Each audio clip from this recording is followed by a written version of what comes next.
Welcome to this time of guided meditation. As you begin, focus on your breath. If your mind begins to wander, inhale and exhale slowly. Stay mindful of your breathing as a way to bring you back into the present moment. Today we'll be engaging in Visio, Divina, or holy viewing. As you look at the art on the screen, you are invited simply to observe. If you find yourself not knowing what to think or trying to figure out what the art means, simply stop, inhale, and exhale. This image is a vehicle to draw you closer to God, not an invitation to figure out what it means. Let's begin our time today with prayer. Tell me again to cultivate new life, a life where I believe in myself, a life where, dare I say, I love myself. Tell me again to cultivate new life, a life of dancing in the kitchen and slow cups of coffee, a life where Sabbath is viewed as a gift as opposed to a luxury, a life where I trust my own voice and speak words dripping in hope, heavy in love. Tell me again because I will forget. Tell me again because change has never come easy. Tell me again because on Sunday I waved palms and by Friday I'll be at the foot of a cross. So if you can, tell me again of the love that changed the world and my invitation to do the same. Amen.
This week's reading is from Luke's Gospel, his account of Jesus' entry into Jerusalem, chapter 19, verses 29 through 40. As we enter the story, I invite you, listen for a word or phrase that sticks in your mind. Hold on to it and consider what God might be trying to tell you through it. Hear now the story. As Jesus came to Bethphage and Bethany on the Mount of Olives, he gave 2 disciples a task. He said, "Go into the village over there. When you enter it, you will find tied up there a colt that no one has ever ridden. Untie it and bring it here. If someone asks, 'Why are you untying it?' just say, 'The Lord needs it.'" Those who had been sent found it exactly as he had said. As they were untying the colt, its owners said to them, "Why are you untying the colt?" They replied, "The Lord needs it." They brought it to Jesus, threw their clothes on the colt, and lifted Jesus onto it. As Jesus rode along, they spread their clothes on the road. As Jesus approached the road leading down from the Mount of Olives, the whole throng of his disciples began rejoicing. They praised God with a loud voice because of all the mighty things they had seen. They said, "Blessings on the King who comes in the name of the Lord, peace in heaven and glory in the highest heavens." Some of the Pharisees from the crowd said to Jesus, "Teacher, scold your disciples. Tell them to stop." He answered, I tell you, if they were silent, the stones would shout.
Turn your mind and imagination now to the visual, the art in front of you. Center yourself by taking a deep breath and relaxing your body as best you can. Allow your shoulders to lower away from your ears. Let your arms rest in your lap, and let your feet be fully supported by the floor. Feel the weight of your body held by your seat. Spend this time in quiet. Open yourself up to God's voice.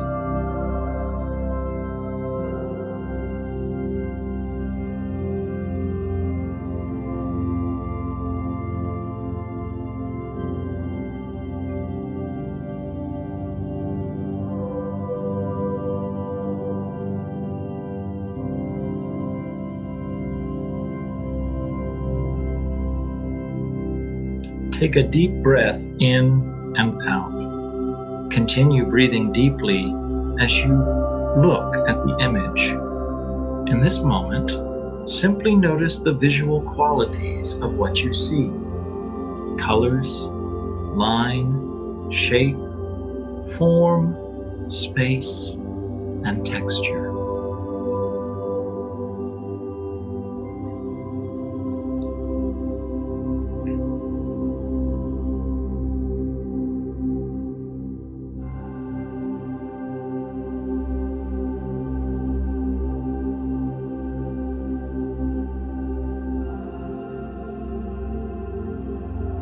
Now take a deeper look. What parts of the image are your eyes most drawn to? What parts of the image did you quickly brush by or overlook?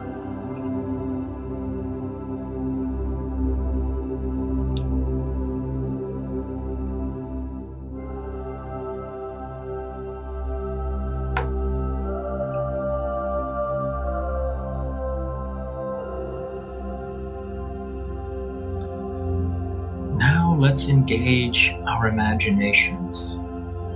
Imagine that you are immersed in this art. What do you see? Where do you fit into the beautiful picture before you?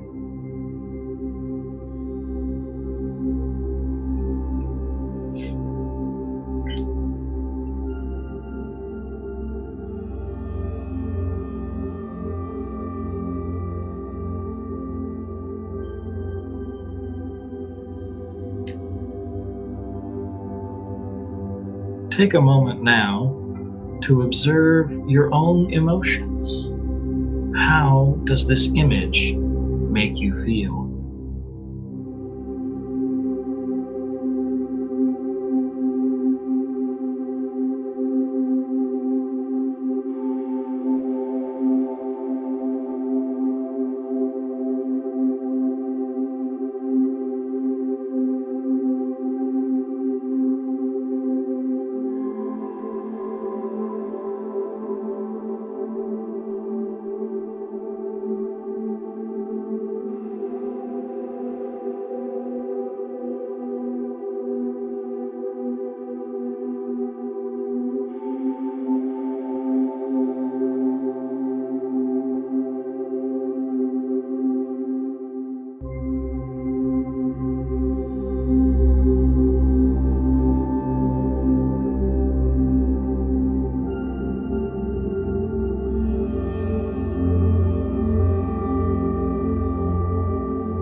Today's image is called Colt and is by Hannah Garrity.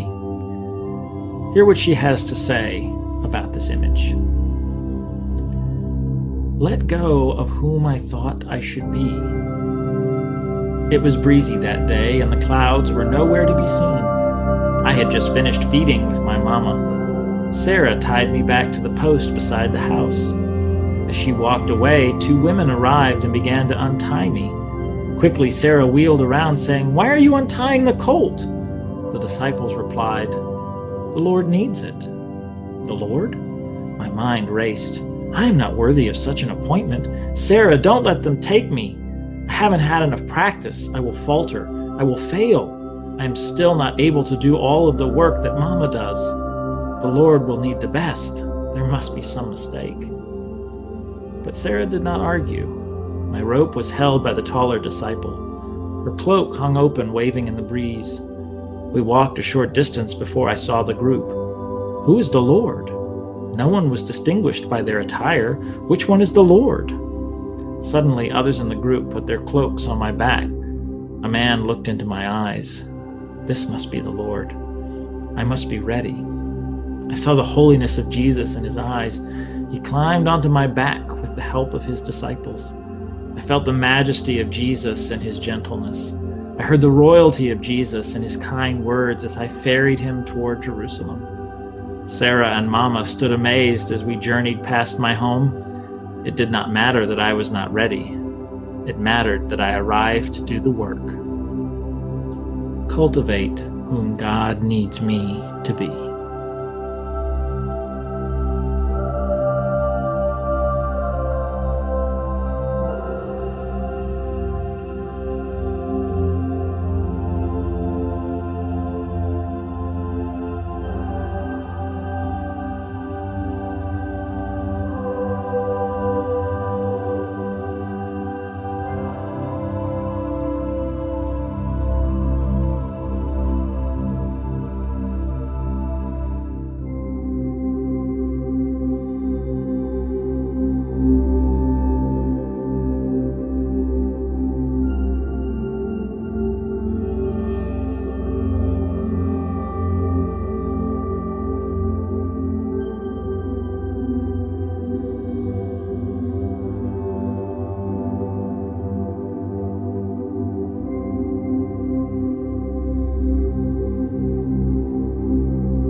In Luke's Gospel, Jesus tells a story of a fruitless fig tree, once planted with promise, only to grow barren and brittle.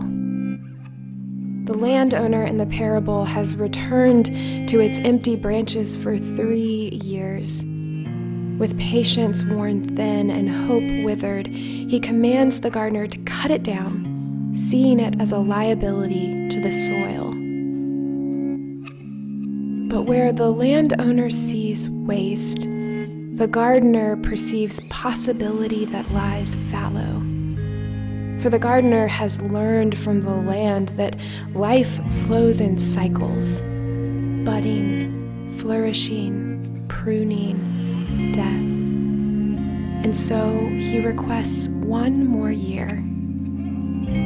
cutting the earth with a shovel, he loosens the clots that have settled like stone, so that when water comes, the earth will receive it like a soft kiss. He blankets the roots with manure so that growth can be steadied by hope. And then he lets go.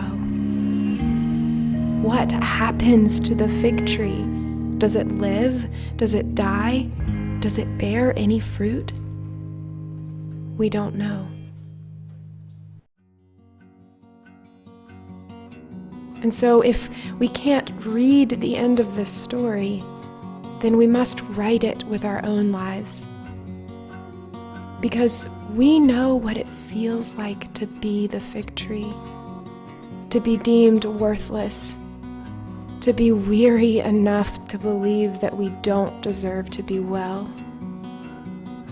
And perhaps we also know what it's like to see the world through the eyes of the landowner, calculating worth based on what we produce, what we accomplish, what we provide. Can we cultivate the vision of the great gardener? The one who sees you for what you are becoming? The one who tends and prunes, nourishes and lets go?